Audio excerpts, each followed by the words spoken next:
It is. And a lot of the times, people will take your actions as a lack of communication, and you should not assume that. Just if you've taken the time to learn your people, you'll know that, give me a minute, I'm doing this, or I'm dealing with this, and I'll get right back. Don't assume that, oh, you acting funny, and this. Communication resolves so much.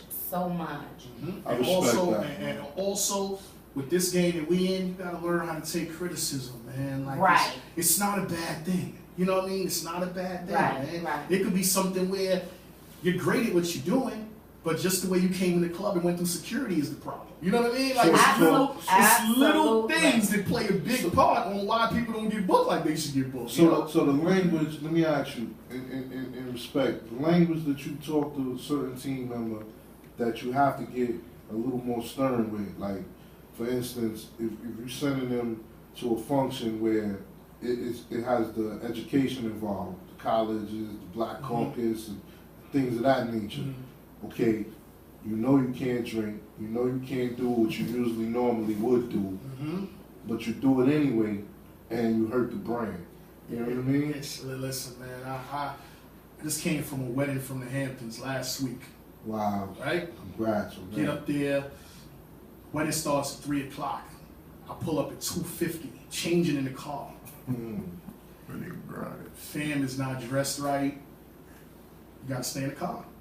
That's right. You gotta stay in the car. You know what I'm saying? Like, we're at a wedding. This is not a club. This is not that atmosphere. You gotta stay in the car. Not your local language. Nah, you cannot do that. You know what I'm saying? But, you know, it's hard to tell grown men what grown men should already know, though. You know what I'm saying? So so you gotta kind of Phil Jackson the situation, like, you know, put it on the table. Hopefully they eat it. If not, it's like, okay, well, you can't go eat no more. You know what I mean? Like, and that's just the way you just keep it moving, man. But everybody understands that situation, you know. So with that being said, do you find yourself? Let's say hypothetically you have 3 weddings that's booked in the same. Let's say all at the same time, 3 different functions. Do you now, as CEO, knowing the type of people you have on your team, do you have to sit and decipher who's going to go and handle what according to what they know? Absolutely. Okay. Absolutely. Okay. Right, because it's a brand. It's a business, it's a brand, and you want to keep it going. Because sometimes one person can really, really mess up, like the reputation, the brand that you're building. Absolutely. Right. All it takes is one bad thing, and it's like starting from scratch all over. Absolutely. You know what I mean? Right. So, well, on mine, a bittersweet pill to swallow is no one person is bigger than the brand. Absolutely. And until you're ready to go harder than me, and invest in yourself, invest in the brand, then you know you just gotta explain that to the people while you're out here, because I don't, you know. Yeah. So tell us a little bit about what you have going on, your upcoming events that you're working with. On July 17th, we at the Copacabana with Floss. That's gonna be major. That's gonna be major. It's like I think you got the whole building. Yes. You got Chris Love on the upstairs. You got Ty Boogie in the middle. Then you got me and Mel Starr on the first floor. No disrespect to them other floors, but I'm gonna put it out there now. I know Yeah, A game that night. Okay. Ty, Chris, y'all hear me? Bring your A game that night. Drink a Red Bull, because we going to war that night. I'm letting you know. Hey, yo. Lord Jesus, I would have to find me a fancy pair of sneakers. But y'all got me ready to delay my trip. Yo, for real. I can't. And we got you here, July 11th. Oh yeah, that's gonna be major. That's gonna be major. All white splash. Yo, everything I look on. That card, hey man. I mean, you know what? It's like, yo, LA is not playing fair. It's like, yo, he's chokehold in the whole industry right now, man.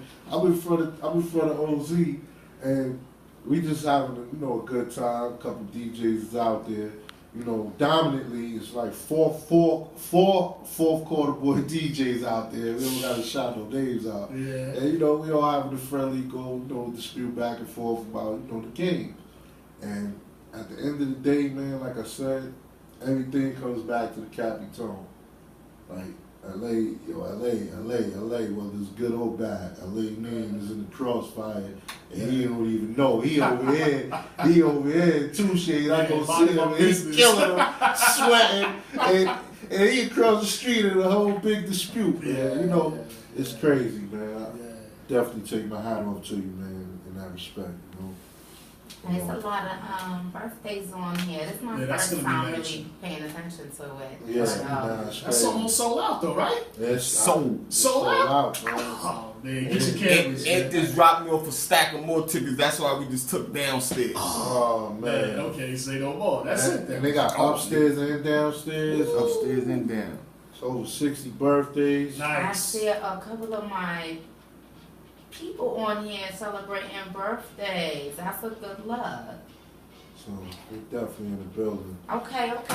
I want to hear some mixing. No, we got to listen, lay up here. I mean, he helped us with the interview. I want to hear some mixing. Last week, our last show, I dedicated a song to this man right here because he's always when he's on